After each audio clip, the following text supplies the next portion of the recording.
Press Club today. I want to really recognize the president's just tearing down the place. Excuse me. I want to recognize really with a great deal of reverence and sincerity the work that you all do. There's never been a period in my lifetime where I've felt more of a sense of appreciation and gratitude to people in the press. And I know a lot of the work you do doesn't make it onto TV or onto the page, but your defense of truth, your insistence on facts, and your commitment to telling the stories that need to be told is a service to our democracy. You are most certainly not the enemy of the people. You are, in fact, the defenders of what makes this great republic strong. And so basically, as a way to show my gratitude, I want to do that by critiquing you. At least two pieces of journalism, at least of recent, that sort of use that as a jumping off point. Yesterday, both the New York Times and the Washington Post painted a picture of the Democratic Party as being in a state of high anxiety. As Vice President Biden's campaign shows growing signs of weakness, people are fretting about the current frontrunners, trying to convince people like Senator Sherrod Brown or Secretary Clinton or Michael Bloomberg that there is something to be gained from having maybe 20, 21, or 22 people running for president instead of today's 19, or is it 18? I'm not sure. I am losing count. Look, I get that. I have a lot of concerns as well about getting Donald Trump out of office. The community I go home to every chance I get, my home, cannot take 4 more years of this president. To me, this election is about as serious as it is personal. But this is the most historically diverse field in the history of our country. I have felt such incredible pride being on a debate stage just last week, in fact, alongside an incredibly talented and diverse field, a black woman, a gay man, more women than have ever stood on a presidential debate stage at the same time. Heck, there was even a billionaire up there. Democrats do not need more candidates in this primary. We have great candidates already. What we need is the right candidate to emerge from this primary to unite our party and defeat Donald Trump. And I'm confident that I'm that candidate, and here's why. What makes Democrats successful, what makes us different than the party or the person we're trying to defeat is that we're the party that represents all the people, the full spectrum of our country. Black people, LGBTQ people, Latinx people, Native Americans, women, working people, middle-class folks, people with disabilities. We are the party of the rights of the people, of equal rights, of civil rights, of workers' rights, of women's rights. We are the people of abortion access, the right to quality health care. We are the party of inclusion, about elevating all, no matter what your background, your demographic, your geography. At our best, we're the party that understands also that it's about diverse coalitions, that's the only thing that has actually made change is when we pull our diversity together and manifest the strength. We believe in those ideals embodied in those words, we the people. We are a party that has looked at our history and knows that we're at our best when we come together as a country, when we manifest the strength that comes from diversity.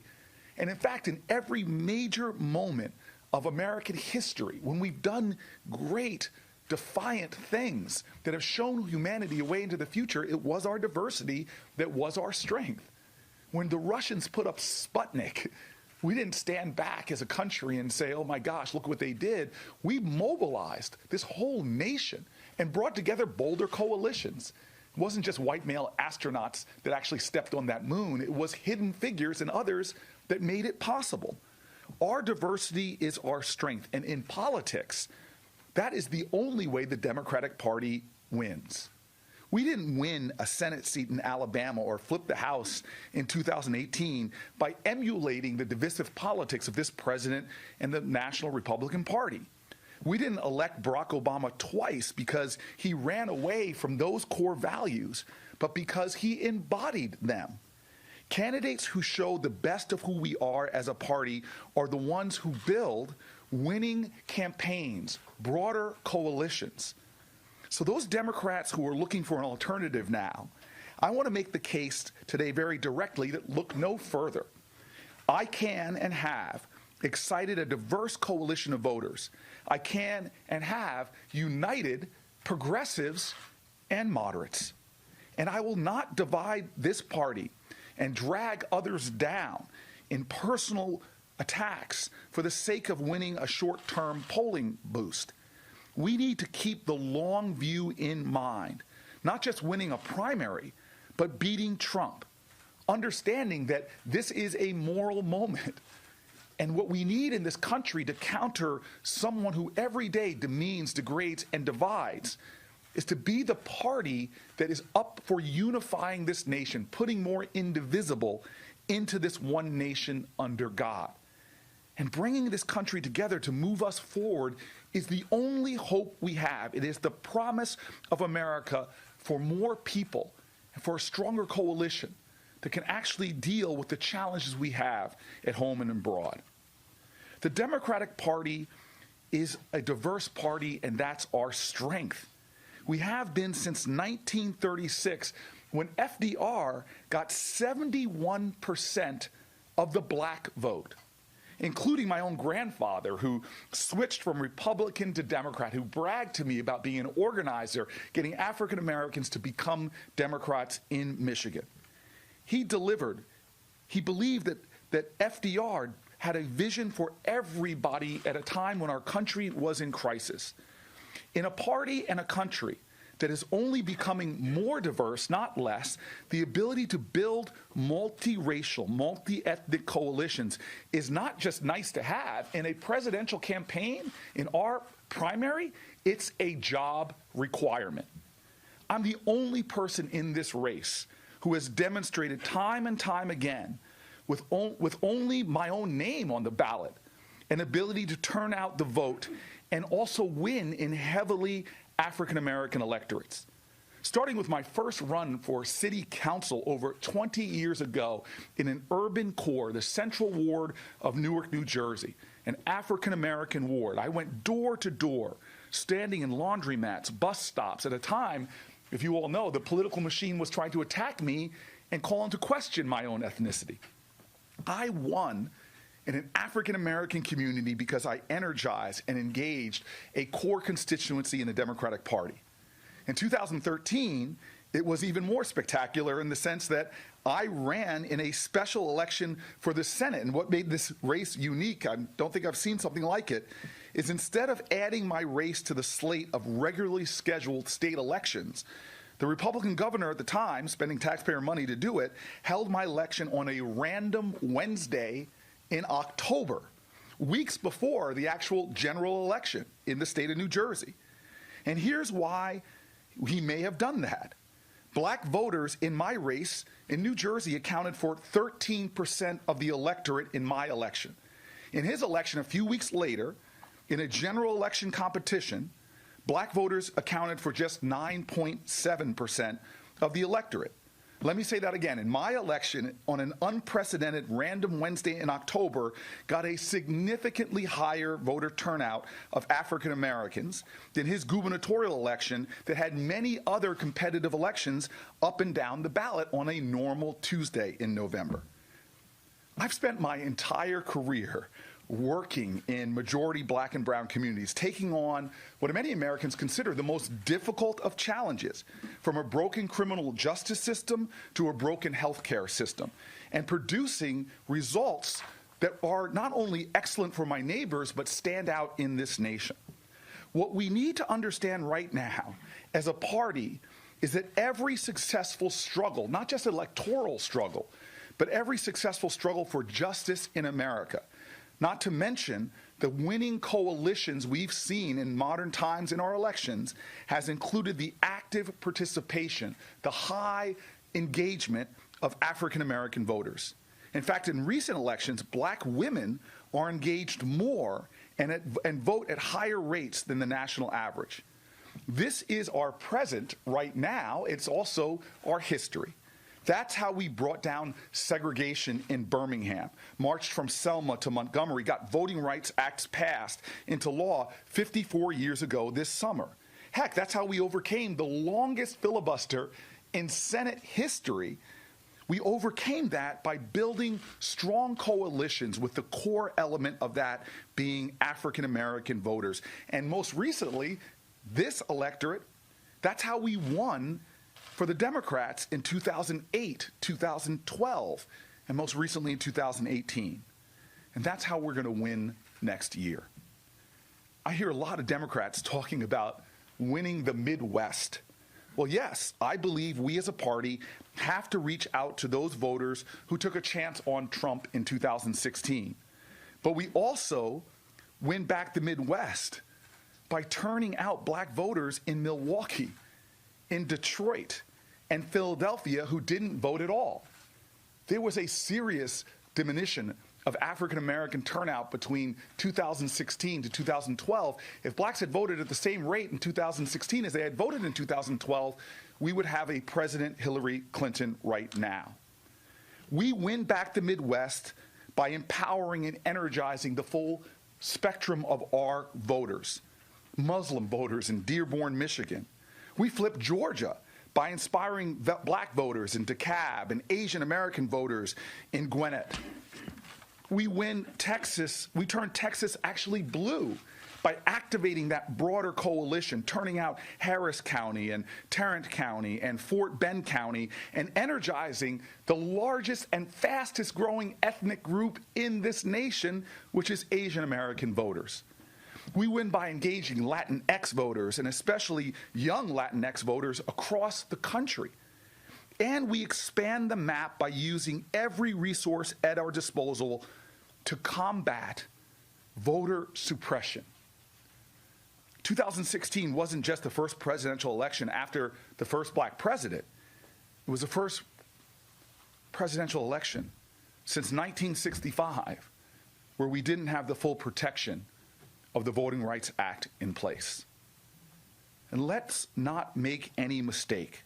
It is precisely that diverse coalition of Democrats who will ultimately decide which Democrat will win this primary and go up against Donald Trump next year. And it's precisely the coalition that is essential, that is critical if we are going to beat Donald Trump next year in the general election. Look, when my grandfather became a Democrat, he lived through the terror of Jim Crow. He made it through the Great Depression. And he became a Democrat because of the policies of this party. But most importantly, because of who the Democratic Party was willing to fight for. It wasn't just the plans, it was the vision, it was the spirit, it was the ideals. It was because our party was the party of inclusion. It was a party of all the people, from factory workers like my grandfather to farm workers, the party of immigrants and descendants of slaves. It was the party that believes in the dignity of work and being there for people who are struggling no matter what their background. It is a party that believes that by bringing these folks together in common cause and greater common purpose, we create a country where justice and opportunity is real for everyone. I am here, we are here, because of this legacy, and we must embolden that truth now. I can't play the blessings back, none of us can. We have an obligation right now to pay it forward, not by dividing up our party, but to pay it forward with a commitment to those ideals of unity. And I spent my career trying to live up to that very legacy. In this campaign in the Senate, let me tell you, I put forward some of the most progressive plans and pieces of legislation on everything from criminal justice reform to a progressive tax policy. I'm proud that I'm the first person in this race to put forward a comprehensive plan to create a national gun licensing system, that I've called for granting clemency to close to 17,000 nonviolent drug offenders when I'm elected. But I'm also the guy that's worked across the aisle to get things done, and I'm proud of it. In my community, folks do not have time to sacrifice progress on the altar of purity. When you're the mayor of a big city in a crisis, you have to be pragmatic. And it's my fierce pragmatism that got things done when I was the chief executive in Newark, New Jersey, during the Great Recession, which is, for communities that are struggling like mine, it's a depression. I didn't just talk about the injustice of not being able to get good jobs or to buy fresh fruits and vegetables. I worked with both Democrats and Republicans to find common ground to get it done. Look, I criticize our financial markets, but when we needed to build our first new hotel in Newark, New Jersey in 40 years, creating jobs for my residents, apprenticeship programs for my kids, we worked with the capital markets to actually get construction happening in Newark at a record pace.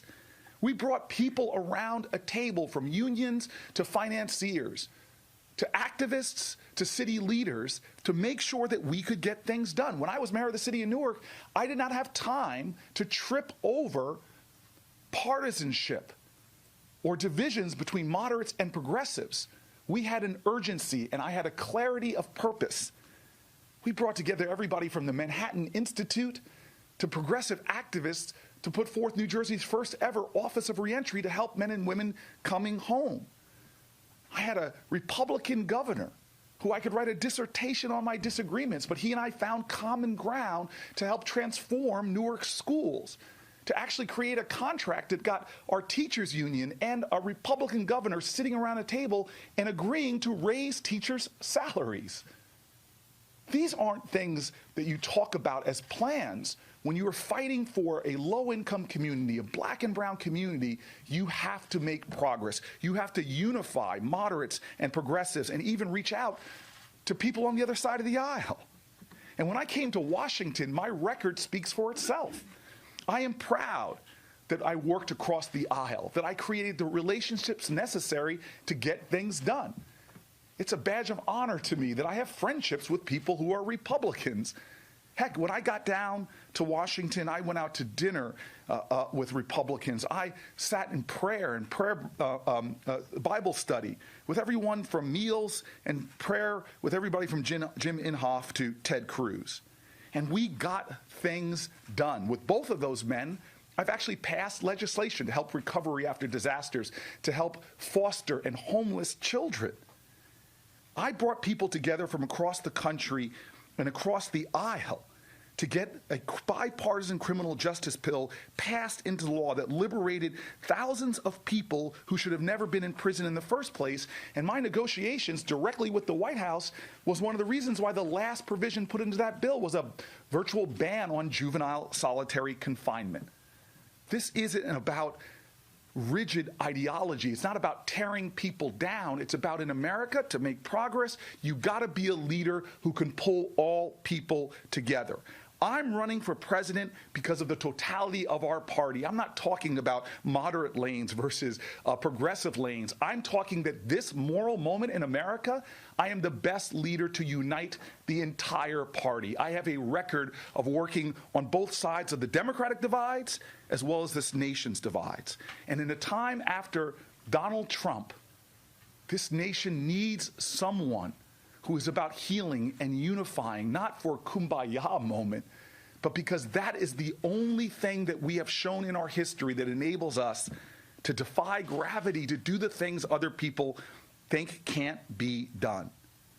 I'm running for president, yes, because of the totality of our party and our history, the values we fight for, and the principles that we collectively believe in. And because the lines that divide us as a party and in our country are nowhere near as strong as the ties that bind us. There is an urgency in this moment. This crisis that we face, from the urgency of climate change to the proliferation of gun violence in our country, doesn't allow for weakness in America. And I'm telling you right now that we as a party have to recognize that the weaknesses we saw in 2016, where you had an absolutist ideology that if you weren't with me in all of my policy points, you as a Democrat were bad. We were tearing each other apart, and it led in part to our loss. Tearing your fellow Democrats down may get you a temporary boost in the polls, but it's not doing anything to help us choose the nominee that can beat Donald Trump. And this kind of campaigning could weaken our ultimate nominee in a general election. We can't pit our supporters against each other with binary litmus tests. That is literally what Donald Trump and even the Russians want from our party right now. They want us to tear each other down, to weaken each other. We must be able to, as a party, emerge from this primary with a nominee who can build multiracial, multi-ethnic coalitions and unite progressive voters and moderate ones with a shared purpose that reflects the moral urgency of the moment. That's what it will take to win next spring in a primary, and that's what it's going to take to beat Donald Trump in the fall. I am prepared to do that. I'm building a campaign to do that. And I'm the only one in this race that has a proven record time and time again of doing that. But I want to be very clear. I'm running for president to do more than beat Donald Trump. I've said time and time again on this campaign that some of the pundits, and I get asked questions from reporters, that the number one thing Americans want is, Democratic Party people want, is someone who can just beat Donald Trump. Well, I tell you, dear God, we've got to have bigger aspirations for that than that. Beating Donald Trump is the floor. It is not the ceiling. Beating Donald Trump gets us out of the valley, but it does not get us to the mountaintop. I am a child of civil rights activists and had parents around a kitchen table talking to me about the mountaintop, talking to me about the values that gave birth to my generation. My parents told me of African-American activists, but also of the diversity of them. It was Martin Luther King, and it was incredible men, gay men like James Baldwin and Bayard Rustin. My parents told me that it wasn't just African Americans in the civil rights movement, but it was middle-class whites, Hawaiians, Latino Americans. It was a powerful coalition of people that advanced our nation forward. Americans are hurting right now. There is a fatigue going on with the politics of divisiveness. And I hear time and time again when I go out on the campaign trail that people are worried that in this primary, if we start ripping each other down, not on policy differences, which are important to delineate, but if we start attacking the character of each other or create this kind of absolutism, that we risk pitting our bases against each other at a time that we need unity. I'm running for president of the United States with that purpose of creating unity. I'm running for president of the United States because I believe in the best of who we are. I have no illusions about our history. It is one that is full of bigotry and wretchedness, violence and depravity, of fear-mongering and demagogues. I'm a big believer that even today, knowing that some of these strains still exist, I say all the time, if America hasn't broken your heart, you don't love her enough. Our founders were imperfect geniuses, and their imperfections were written into those documents. Heck, they called Native Americans savages. Blacks were fractions of human beings. Women were second-class citizens. But where their genius was is that we broke with the course of human events to say this nation would not be founded because we all looked alike, prayed alike, had the same ethnicity. This country was founded on this belief that there are principles and virtues and ideals that are so big that when they put them on paper, they would ignite a purpose in this country that every generation would fight for a more perfect union, one that's more inclusive, one that is more powerful because of our common cause and common purpose. And they wrote those last words in the Declaration of Independence. They literally said, to make it work as this country, as if speaking to future generations, as if speaking to this moment right now in history, they literally said, hey, if we're going to do this, we must mutually pledge to each other our lives and our fortunes and our sacred honor. I put my faith in that ideal. It is not weakness. It is strength. It is not evidenced in how cruel or mean we are or the slights or political elbowing. It's evidenced by our ability to bring the spirit of this nation together at a time that it is under assault from at home and abroad. The next president of the United States must know how to heal. They must be someone who can build bridges. They must be someone who can unite a country and to call us to the better angels of our nature. That's why I'm running for president, to honor that history and to forge a future where America doesn't tear itself apart, but one in which we rise together. Thank you. Thank you, Senator. Thank you. Very welcome. Like I said, I'm going to kick it off with a couple of questions. Yesterday, Yes. the president... That was a great movie, if you haven't seen it, by the way. Oh, I have not seen it. It's a Beatles movie. You and I can sing right now, if you'd like.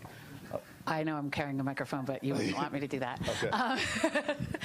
I will say something a little less fun. The president called the impeachment... Not the president of the United States. States. Oh, United States, okay. I thought you were about to quote yourself, which was kind of egotistic, but go ahead. That'd be terrible. Anyway, I think you know where I'm going here. He called the impeachment inquiry a lynching. Yes. And perhaps more surprisingly, your colleague, Lindsey Graham, called it a lynching in every sense. What do you say to both of those? You know, I've commented on that, but it is interesting here. I'm at the press club, and one of my frustrations in this campaign is that I often get asked about things that are outrageous, but that are for Americans, not the urgent issues that they're dealing with. And so I'm not going to waste time describing something that most Americans are disgusted by. I'm going to instead say what's practical. You know what's practical? Is that the United States Senate voted 100-0 to break with what took generations to do to actually put forward anti-lynching legislation. This body, at a time that thousands of black people were being lynched, never was able to muster the majority of the United States Senate to get that bill done. And so we did it. Democrats and Republicans united in the cause. This historic moment where you actually have 3 elected African Americans in the Senate at the same time, Kamala Harris and her 2 bold brothers, actually led the passage of anti-lynching legislation. It was a historic moment. And now maybe we should use this moment, instead of talking about him, but talking about us. The House of Representatives should pass that legislation and send it to the president's desk to get him to sign it. That would be a powerful moment in American history, and we should all join together in that cause. Okay.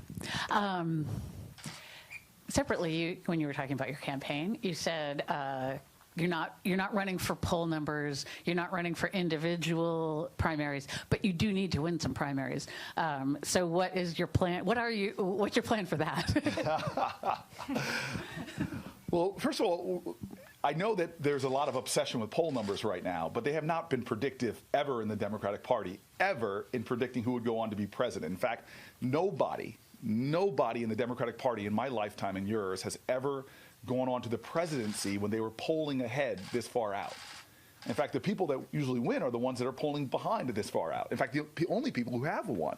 Jimmy Carter, I think, was in the low single digits, as was Bill Clinton around this time. This incredible man who inspires me for most part because he married up. He married this incredible woman named Michelle. And he was behind Hillary Clinton somewhere between 10 and 20 points at this point, and behind her in African-American votes. What distinguishes you at this point, as a person before I jumped in this race, talked to people from every campaign I could find. I even went out and met with Jimmy Carter in Plains, Georgia, is everyone, maybe the consensus of opinions was, hey, make sure you're organizing on the ground in Iowa and New Hampshire. And so if you want to talk about the local press, who they say has the best organization on the ground in Iowa in particular, from the Des Moines Register to the Iowa starting line, they've written stories about me and Elizabeth Warren having the best teams on the ground. And on top of that, it's me and Elizabeth Warren that lead all the other candidates in endorsements from those people you really want in a caucus room. City council person, the mayors, state legislators. And so I'm really proud that we've got a campaign that is showing the metrics of a winning campaign in a party that John Kerry was polling at 4% goes on to win. But I will say this. The big challenge for us in this next 100 days going into Iowa is going to be fundraising. Because the polls tend to judge people, because you all talk about them so much, tend to give people this false sense of who is the most viable candidate, and the money often follows the polls.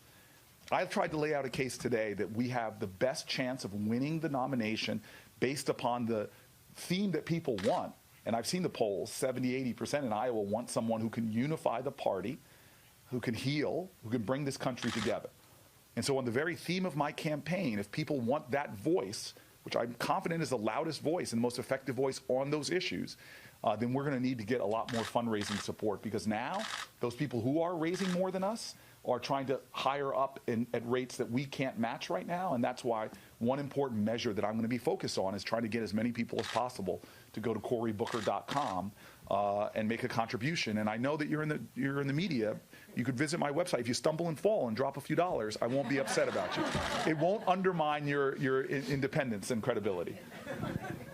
I'm going to take some questions out here in the audience. How can you see Again, the wait right for now? the blinding you light. Can't see. I can't. If you come over here, you I can see that. That's the secret there. Is this what you guys try to do to candidates? You try to blind them? Or is it just a homage towards Jersey and Bruce Springsteen, Blinded by the Light? You got to know the 1970s to know that song. Hi, Senator Rebecca Buck from CNN. I'm so happy, Rebecca, you identified yourself, because I can barely see you. For everyone in this room. Yes. You mentioned growing signs of weakness, with Vice President Joe Biden's campaign. Can you explain what you mean? Yeah, I read CNN and watch your network all the time, and that's what you guys are telling me. Look, I think that the vice president certainly is not achieving the way that I know his campaign would probably want, where he is dominating the field. Already he's sliding in the polls from the time he jumped in, as well as not fundraising, which is critical, as I just pointed out, in the ways that a lot of his colleagues are. I'm getting calls from people who are Biden supporters who now want to hedge their bet and support somebody that they think can actually win. And again, what I often hear is people know that if I'm in the top 2 or 3 going into the South, that we have a tremendous pathway that widens for us, because nobody, except for when Jesse Jackson ran, has ever won the Democratic nomination without that critical electorate in African Americans, who are the majority of the electorate, or somewhere between 40 and 60+% between Maryland and Mississippi in so many states. So I think slowly people are beginning to see that we're a good bet to go on and win the nomination. And I think some of that is actually coming from people who at one point were thinking that Joe Biden was a fait accompli in this race. Just to follow up quickly, what do you think are the factors, though, that are contributing to his slide in fundraising, his slide in some polls? I will 100% leave the punditry to you. I have no idea. And again, my focus is my race and making my case. I have a tremendous amount of respect for someone who I consider a statesman. When I raised my hand to swear my oath of office, it was Halloween 2013, and the person that swore me in was Joe Biden. And I was so relieved that he played it straight, because he's a good jokester. He's the only person on that stage that can match me in dad jokes. In other words, it was Halloween, and he did not fall into the trap of pronouncing my name as Cory Booker.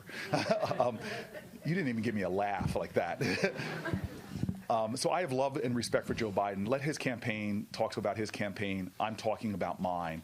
We have the strongest case for someone who can unify progressives and moderates in this party, and frankly has shown the experience of reaching out to Republicans and showing that we can pragmatically lead dramatic change. I don't know about the tests of other people, leadership tests, but I don't think anybody in this field has had a harder leadership test than someone who took over the helm of a state's largest city in a massive recession, when your city was known for losing its population, losing its economic base for 60 straight years, and then left to become a United States senator when it's only 6% of the state's population, but represented about a third of all the building permits going on. We have shown our ability to work across the aisle and get dramatic things done. And that record, I'm hoping, as more people take a look at it, both my record of leadership, my ability to work across the aisle, and my pathway to victory in a campaign that necessitates broad-based, multiracial coalitions, that I can win this primary and have a better chance of beating Donald Trump, because I will energize and ignite key aspects of our demographic that are necessary to win the presidency. Jonathan Salant, New Jersey, Advanced Media. Where'd you say you're from, sir? New Jersey, Advanced Media. The Garden State, sir? Okay. You know, Blinded by the Light is the only #1 Springsteen song ever, and he did not sing it. I actually am happy. This is one of the greatest moments I've ever had in a press conference, that we are actually talking Springsteen trivia. So I appreciate that. Everybody else, please pay attention to the wise, brilliant, and handsome man that's about to ask me a question. You've sponsored the Marijuana Justice Act. Kamala Harris is the chief sponsor of Jerry Nadler's bill in the Senate to also decriminalize marijuana. Only one of the leading candidates, does not support decriminalization of marijuana. In fact, he wants to make marijuana a Schedule II drug rather than a Schedule I. That's Joe Biden. Normal says any marijuana advocate should pick a different candidate other than Biden. What's your reaction to his position on marijuana and the fact that he doesn't support pure legalization? So this is what I mean when I say distinctions are important. And this is a dramatic distinction that is important. There were more marijuana arrests in 2017 than there were violent crime arrests. We literally have people in jails in America right now for doing things that 2 of the last 3 presidents admitted to doing. And the thing that makes this such a sense of urgency for me, and why I'm one of the first senators in our history to calling for the legalization of marijuana, and why I put forward the most comprehensive bill in the Senate to do that, is because it is profoundly racially biased. You're destroying communities with marijuana incarceration. I went to Stanford University. My college hates when I point this out, but there's a whole lot of pot smoked there. And nobody worried about stop and frisks or being caught. There are a whole lot of drug dealers on college campuses that sell pot to their friends. And nobody worries because we have differences in marijuana enforcement. It is disproportionately being done to African Americans and African American communities. There's no difference in America between blacks and whites for using marijuana or even selling it, but blacks are almost 4 times more likely to be arrested for those things. This is astonishing. So this war on pot has not been a war on pot. It's been a war on black people and brown people and low-income people. This is not about legalization of marijuana. That's too simplistic. This is about restorative justice. It's about equal justice under the law. And so, look, I think that if you are somebody that this is a key issue for you, you should be lining up behind the person that's been fighting on this issue and leading on this issue. And I say this on the stump all the time. Please don't be one of those people that is all excited about marijuana legalization and says, yes, we should legalize marijuana. Please make sure that you say somewhere in that breath or that paragraph that we should legalize marijuana and expunge the rest.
Hi, I'm David Smith of The Guardian. 2 questions. One is, do you think... And I can tell that's a Western Jersey accent, right? One is, do you think the president is a racist? And if the answer is yes, do you think his supporters are racist? And if so, how would you reach out to them? I am smiling because I've been reacting against this question since I got into this race. Let me just say, I'm going to answer your question directly, sir, but can I get the chip off my shoulder real quick? And if you're from Jersey, people in the back row should back up whenever a Jerseyan talks about getting the chip off their shoulder. Look, the question we need to be asking in America is not, the most important question is not, is someone or is someone not a racist? It should be, does racism exist or not? And if racism exists, then the question really is, the most important question is what are you doing about it? Because it's not enough to say I'm not a racist. If racism exists, you need to be an anti-racist and actively working against it because it hurts everybody. And I've literally sat there in when we have these cattle calls and we're waiting and somebody will say, Donald Trump's a racist, and then that was not an imitation of anybody in this field. Donald Trump's a racist, and then they go on to the rest of their stump speech. What is that accomplishing? When we have racial disparities in incarceration, racial disparities in healthcare, racial disparities in environmental injustice, racial disparities that are in the workplace, in hiring. So do I think Donald Trump is a racist? Look, it took me a long time to get there because I grew up in church. My mom told me never to judge somebody's soul, to also recognize that we're all evolving as human beings. But heck yeah, I think he's a racist.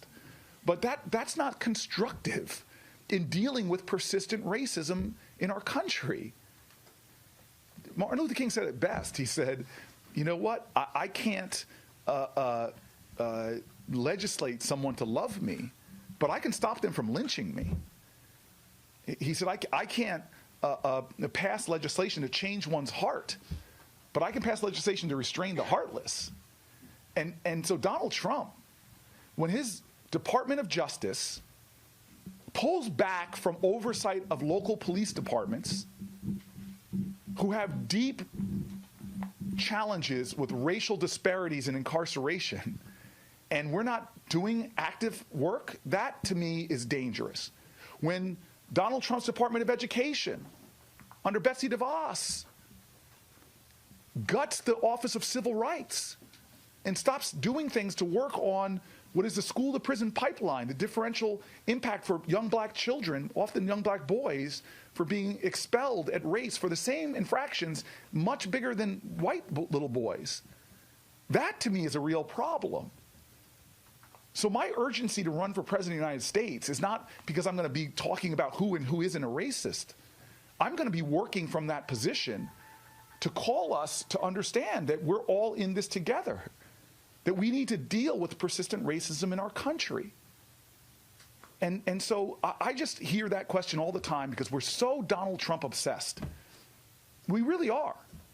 In a way, I tell people all the time, this is not a referendum. This election is not a simple referendum on Donald Trump. It is a larger referendum on who we are in this nation and who we must be to each other.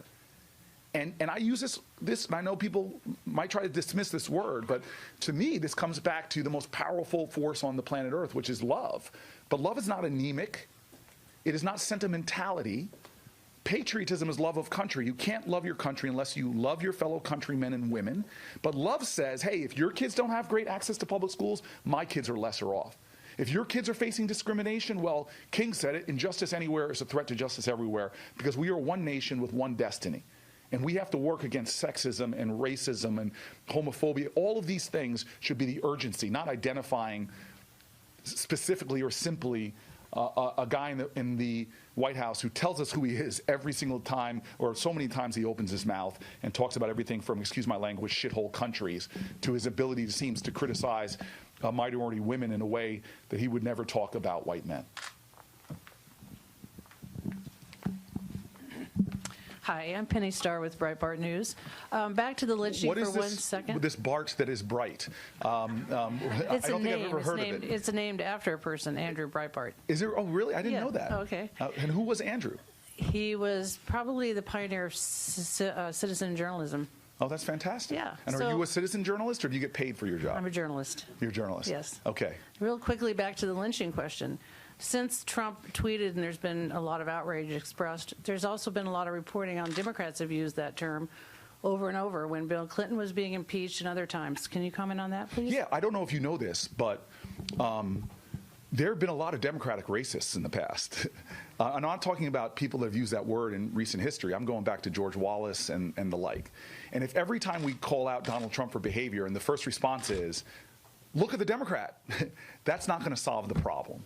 He is the President of the United States of America. Words matter. And excusing him because some Democrat used the same word, we weren't taught those morals on the playground, for crying out loud. Leadership is about accepting responsibility for your actions. And he uses language that divides, demeans, and degrades on a regular basis. Have Democrats used language that have divided, demeaned, and degraded? Yeah. But he is the President of the United States. And so do I have a level of accountability for him? Absolutely. And at a time that people are trying to score political points by dividing us along racial lines, at a time that I have journalists come up to me and tell me about their spouse. This one journalist said to me that their spouse was crying the other day because they're afraid to speak Spanish in public. At a time that a president can't condemn white supremacists, or even say at a time that the majority of our terrorist attacks since 9/11 have been right-wing terrorist attacks, the majority of them white supremacist attacks, and our president isn't even willing to recognize that as a problem? You know, it should hurt every American, Democrat or Republican, that we're tearing each other apart, tearing each other down. This president is complicit. This president is responsible. This president is adding to a climate that's not only dangerous and creating less safety in our country, but he is inciting division and hate. So don't point out to me as an excuse for his behavior other Democrats. This is a moment where we need some sacred honor. God, you know what? We need a new president. And I'm going to tell you this because I know some of my Republican colleagues who are so honorable, who find his words repugnant. There were people who were willing to say it yesterday, that he used the wrong words. They understand the damage that it causes America. We are tearing each other apart. And as a guy who has privilege to read classified documents, the last time I went into the SCIF in the Senate, you know what I was reading? I was reading the intelligence reports about what the Russians are doing to undermine our republic. And God, I wish I could have ripped a couple pages out and brought them into the public, because one of their strategies I saw in detail is to make us hate each other, is to pour gasoline on the lines that divide us and hope they tear us apart. I hear echoes of Khrushchev, who said that this country will not take us down tank for tank or battleship for battleship. His theory was that America would crumble from within. And we have a president right now who is making those words more real and scary than they've ever been in my lifetime. Republicans and Democrats, we know better than this. And we can't allow it or excuse it, or else we are complicit in that as well. I have a question here from Politico. It says, you've been criticized in New Jersey by some progressives over your tepid response to issues surrounding the detention of undocumented immigrants. Essex County, which is where Newark is, has made millions of dollars off a contract to detain undocumented immigrants on behalf of the federal government. Could you read the first sentence of that again? It said, you have been criticized. Stop. Yeah, I've been criticized. I mean, come on. You're the mayor of a city. Every day you get criticized. Heck, every day you get sued. Yeah, I may have won Newark, New Jersey by probably 90% of the vote. But there are people, I've tried to find those people who voted against me in the last Senate election. But yeah, there's always going to be criticism. And by the way, there should be for progressives. Okay, but what about the undocumented immigrants being detained in New Jersey and Essex County? So I have stood up and said, pretty bold progressive position that says we should get rid of these detention facilities. We don't need them.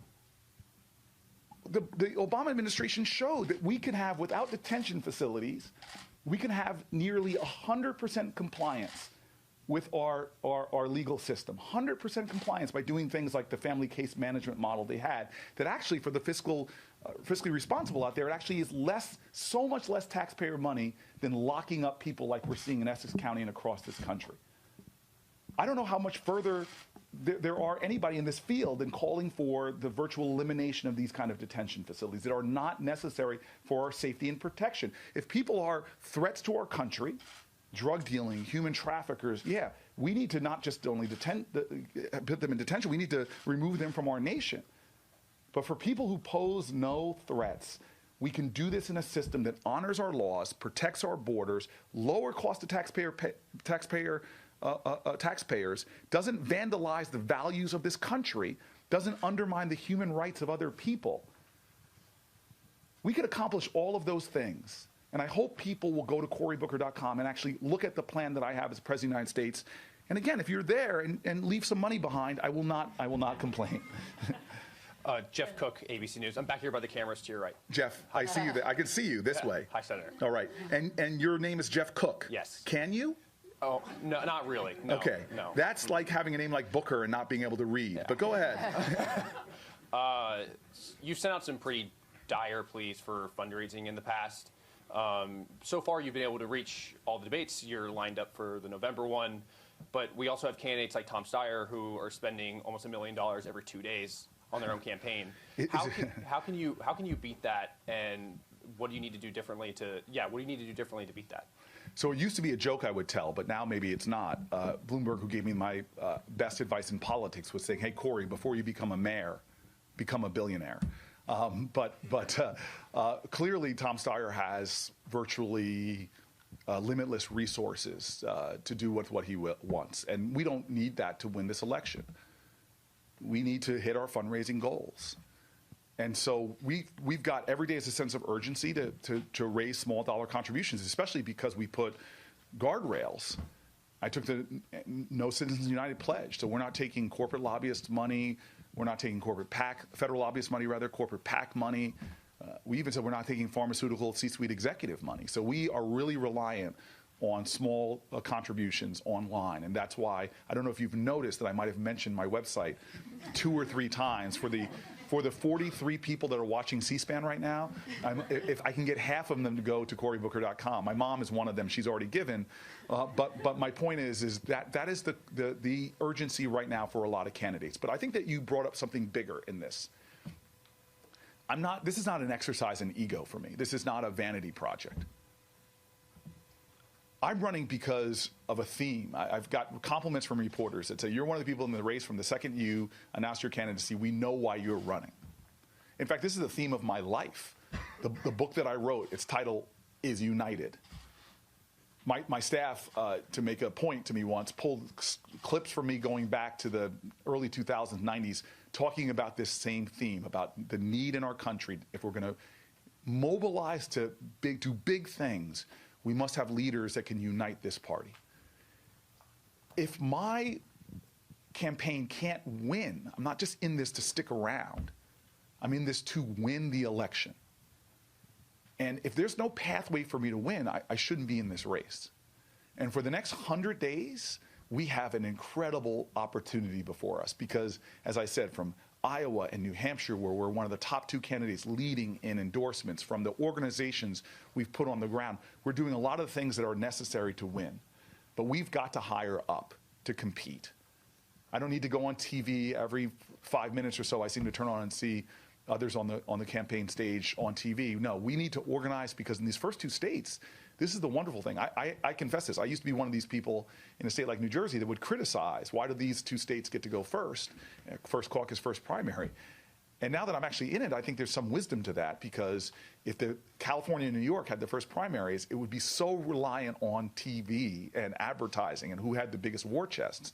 These are 2 states that necessitate something that's always been a strength to me, which is retail politics. That you could win by shaking hands, showing up, doing town halls. This is why people who've been polling less with less money have gone on to win in those states. So this is my opportunity. But I will say that for us, the difference between winning and losing right now really lies in these last 100 days or so to Iowa's, can we raise enough money not to keep up with folks who are raising much more money than me and are still within the margin of error of where I am. We just need to make sure that we can run our plan to win this election, and that's why I continue to make appeals to folks to help out. Do you think his elevation is a reflection of his message or his money? I again will leave that, as I said to my friend in the front row, who now that I do this, I can see he's wearing a wonderful blue outfit that you should take some notes on, because you look, sir, questionable. I think I said to her that I'm not the pundit in this. You guys are. You make those decisions. I'm trying to focus on my race, my message every single day, letting people know what I stand for. Okay, we have time for one or two more right in the back. Hi, I'm Ellie from CBS. Okay. You see me? Can you tell Gail I said hello? I will. Okay. Yes. I have a quick question. How would an impeachment trial in the Senate affect your retail politics in Iowa and New Hampshire if it stretches into January? I don't know, and this is going to be very strong words. I don't care. I swore an oath as a United States Senator to uphold and defend the Constitution, not only do it if there's not a presidential election going on. And so for me, I think this president who swore a similar oath has violated his oath. And I only have one choice, is to do my job, and politics be damned. Because at times, all of us, including the press, have to take a step back and look at this republic in the longer stretch of history. 20 years from now, some other president will be there, and they will be taking cues from what we did to check the president today, who is violating their oath, in my opinion, who is doing things. Did they get away with it just because they had a Republican Senate or a Senate of the same party? Or did people fight every day to hold them accountable? I think that our whole democracy is based upon this ideal of separations of powers and co-equal branches of government. And if Congress gives this president a pass right now, it will undermine this democracy for years to come. And I can't allow that to happen, no matter what it means for my own election or for the Democratic Party's prospects in the future. This is a time that patriotism should be paramount, not partisanship or politics. And we have one more in the back. Hello, Senator. This is Andres with Fox News. I have never heard of you all. Who is Fox News? Huh? Well, my question is, sir. I can't even get a pity laugh out of that one. All right, go ahead. Yes, yesterday. You were very uncharitable, sir. Sorry. Unlike your network towards me, but go ahead. Tulsi Gabbard, yesterday, she said she criticized the House impeachment inquiry for lacking transparency, and about a dozen or so Republicans held a press conference outside the House SCIF having that same argument. Is there any validity to that? And they also barged into the SCIF. Is that appropriate? Sir, I have no commentary for you on the comments of other candidates in the race in instances like this. I will talk about my feelings. I understand why the House of Representatives is making the decisions they need to. This is not a grand jury, but grand juries are in secret for very specific reasons, and I think the House has very specific reasons for not holding these outside. I have every confidence that the testimony and more will be coming out in the public in time, because in order for this process to be done in a way that I think builds consensus and builds, and frankly, in a way that doesn't tear our country apart, is to getting as much truth out there for the American public. And I know the commitment that Speaker Pelosi has to that, as do, I think, all Democrats and Republicans, it seems, from their rhetoric, share in this belief that this should be a moment in American history where the American people have as much information as is possible and appropriate in the timing that is appropriate. So I'm grateful that so far, despite a lot of talk, that Speaker Pelosi is governing the way through this process. It may not be to the happiness of people on all sides of the aisle, but she's governing this the best way she can possible in difficult times, and I think she's doing it in a good way, with the intention in every single way to try to build more consensus in this moment in American history, as opposed to having more partisanship or more people ripping at it. So, as usual, we have far more questions than time. Good, because I am out of bad jokes. All right. But before I let you go, I want to first remind everybody that tomorrow afternoon at 2, we will have another contender for the Democratic nomination, Marianne Williamson, here. You might want to come here. So please come out and listen to what she has to say. And second, the very exclusive National Press Club mug. Wow. Can you just say for the record that this does not violate any Senate This rules? does not violate any Senate ethics rules. Good. It is not worth more than $20. $20 mug. Pretty good. Thank you very for much. being here. Thank you, Madam President. Thank you, everyone. Thank you very much.